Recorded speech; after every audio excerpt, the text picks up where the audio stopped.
मायावीपुर नाम का एक छोटा और खूबसूरत गांव था। इसी गांव के पास एक श्रापित खेत पड़ता था। देखने में यह खेत बड़ा था और किसी भी आम खेत जैसा ही लगता था, पर इसी खूबसूरती और सादगी के बीच एक गहरा और भयानक राज छुपा हुआ था। जब भी कोई इंसान इस खेत में पहला कदम रखता था तो उसकी मुंडी धड़ से अलग हो जाती थी। वह इंसान तड़प तड़प कर वहीं मर जाता था। एक दिन गांव के दो दोस्त चिंकू और मिंकू उसी श्रापित खेत के पास की खाली जगह पर मजे से फुटबॉल खेल रहे थे। उसने फुटबॉल को जोरदार किक मारी, सीधा उस श्रापित खेत के अंदर जा गिरा। मिंकू इस खेत से बिल्कुल अनजान था। फुटबॉल को वापस लाने के लिए मिंकू दौड़कर उस खेत की ओर जाने लगा। जैसे ही मिंकू ने खेत में कदम रखा, ठीक वैसे ही वह एक पल भी तड़प नहीं पाया। इसीलिए गांव वाले खेत से कोसों दूर रहते थे और उसका नाम लेने से भी डरते थे। एक दिन सारे गांव वाले एक साथ मिलकर रोते हुए गांव के सरपंच से गुहार लगाई। सरपंच साहब, आपके खेत का कुछ कीजिए।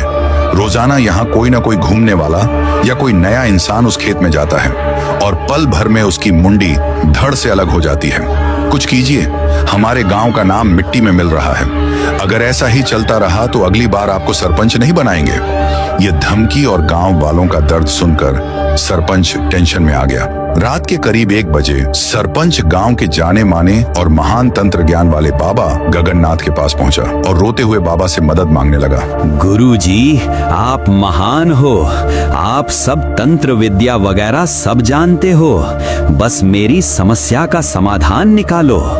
दरअसल बाबा, मेरा 10 एकड़ का खेत है जिसमें पता नहीं किस भूत का वास है। जब भी कोई इंसान उसकी मिट्टी पर कदम रखता है, वैसे ही उसका सर धड़ से अलग हो जाता है।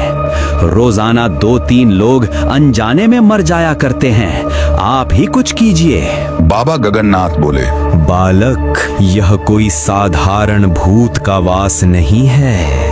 उस खेत में एक भूतिया और बड़ी खतरनाक पत्थर की मूर्ति है। वह मूर्ति किसी थूंग थूंग नाम की शक्ति की है। उसे अक्सर इंसान का ताजा खून चाहिए होता है। इसीलिए जब भी कोई शख्स उस खेत में आता है तो वह उसे जान से मार देता है। तुम्हें अगर इस समस्या से छुटकारा पाना है तो तुम्हें एक काम करना होगा।